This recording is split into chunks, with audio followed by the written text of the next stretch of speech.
It's the go-home week to Starrcade, and we're kicking things off here on Raw. All the men and women that are getting ready for the big show at the end of the week are going to try to get maybe an extra leg up on their opponents, or try to pick up a little bit of a momentum boost. Kicking things off here tonight, we're going to see the Viper, Randy Orton. He'll be in action against Logan Paul. And as we start things off tonight, I want to thank everybody that joined us for Tribute to the Troops. It's been a while since we've done a live stream from the Open Mic universe. We had a blast. We made some new friends on Twitch and here on YouTube. We got to hang out with some old friends, the people that to me are the foundation of this universe. When this thing was a live streaming universe, they were in streams multiple times a week, and they've been so supportive of me, the universe, and the content no matter where it goes. And ultimately, they're a big reason why I feel we've got a great community. It was a great night, and once again, thank you to everyone who came out to Tribute to the Troops, and know that we'll be doing more events like that in the future. It was a big night for some, a bad night for others. We saw Los Lotharios defeat the Trick Mello gang inside of a steel cage.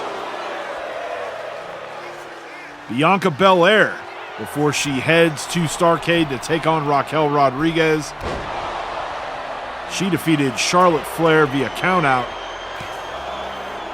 But she had a run-in and some dealings with Raquel Rodriguez that night, as Raquel would attack her on the way to the ring, and then those two would have to be separated after the match by the crack security team here in the Open Mic universe. We saw CM Punk defeat Ludwig Kaiser. Jey Uso, who will be teaming with R-Truth to take on the LWO, Despicable Ray and Dirty Dom at Starrcade. He met Dominic Mysterio one-on-one at Tribute to the Troops and was victorious in that one. RKO from the Viper hooks the leg. And that will do it. Randy Orton, your winner here this week in our opening match here on Raw.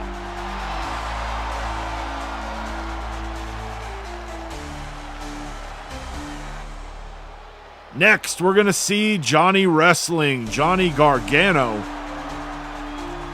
He'll be in singles action this week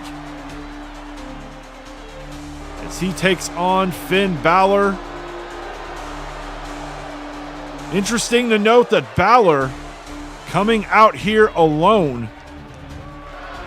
We saw there's been a little bit of an issue going on in the Judgment Day between himself and Damian Priest. Not really sure what the deal is, what the issue is. We saw in their last match, tag team match, they were not on the same page. And even in victory, Finn Balor not maybe thinking that Priest should have made the tag. He didn't. And there was a little bit of shoving between the two. And speaking of Priest, here he is. And that is definitely taking the attention of Johnny Gargano away from Balor. Balor with the roll-up. The referee not able to get a count there. So maybe all things are good. Again, here in the Judgment Day is rope break there. Saves Johnny Wrestling. Maybe that was part of the plan. Maybe Priest coming out in the middle of the match. That could have been what was planned all along. Or maybe, we kind of saw Finn was having some trouble with Gargano, and maybe Priest thinking that Finn needed him in his corner. Coup de grace to Johnny Wrestling, Finn. And Finn Balor gets the 1, 2, 3. Can we give an assist to Damian Priest as Finn just kind of side-eyes him there in the ring? Next, we're going to see Nia Jax. She will be taking on Naomi. Nia, who will be challenging for the WWE Women's Championship at Starrcade against Ivy Nile. The rest of the Tribute to the Troops results we saw last week on SmackDown, Seth Freakin Rollins, the victim of a backstage beatdown at the hands of Tama Tonga and Tonga Loa. He went to WWE management and he demanded a match at Tribute to the Troops, and he wanted it to be a handicap match. And somehow, the WWE Intercontinental Champion was victorious as he defeated Tama Tonga and Tonga Loa. And then in our main event, a match that was dubbed the Showcase, the Exhibition of Champions by The Miz, who, by the way, is not a champion in our universe. Ivy Nile's music hits, and that is definitely a distraction to Nia as Naomi looks to capitalize, but Nia not having any of it, kick to the gut. But The Miz, who is a former WCW television champion, not currently the champion, but he is walking around with a replica WCW TV title. He challenged the WCW World Champion, the American Nightmare Cody Rhodes, to a Champions Exhibition. And Cody, not somebody who will back down from a challenge, and somebody who always wants to get in the ring and give the fans what they want. He accepted the challenge, and no surprise, he was victorious. He defeated The Miz, but after the match, he was jumped by his Starrcade opponent, AJ Styles, and we'll see if maybe Cody, trying to be the people pleaser that he is, taking a challenge like that so close to a huge title defense,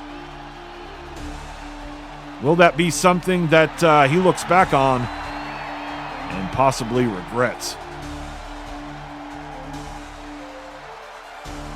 It's main event time here, and we're going to get a match that we were supposed to get last week. Jacob Fatu and Sheamus. That match never took place as Jacob Fatu's Starrcade opponent, the Intercontinental Champion Seth Rollins, would come out and attack Fatu on his way to the ring. And so it took a week, but we're finally going to get this match in the ring. Big clothesline from Sheamus. Like we said, Rollins putting the Intercontinental title up against the Samoan Werewolf. And when you're dealing with the bloodline, especially this new bloodline that we've seen over the last couple of months, it is literally one versus all. And remember, Rollins is the one guy, the first guy really, that stood up and spoke out and called out The Rock, called out the bloodline. And that mixed with the fact that The Rock kind of blames Rollins for WWE not having the man advantage in War Games at Survivor Series. He's kind of made Seth Rollins' enemy number one. And let's give Rollins credit. As hard as the Bloodline has hit, he has hit back twice as hard. But we know the numbers game that the Bloodline likes to play with. And even though he's getting in there with Jacob Fatu at Starrcade, he's going to have his head on a swivel, because you know that the Bloodline is going to try to use those numbers to their advantage. Sheamus able to jump out of the way. Knee to the face of Jacob Fatu, rolls him over.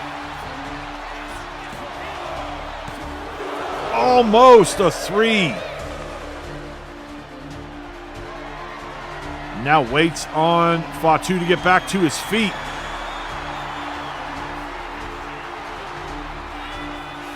Celtic cross. Sheamus goes for another cover and steals a page out of the Bloodline playbook by using the middle rope for extra leverage. And Seth Rollins hits the ring and lays out Jacob Fatu.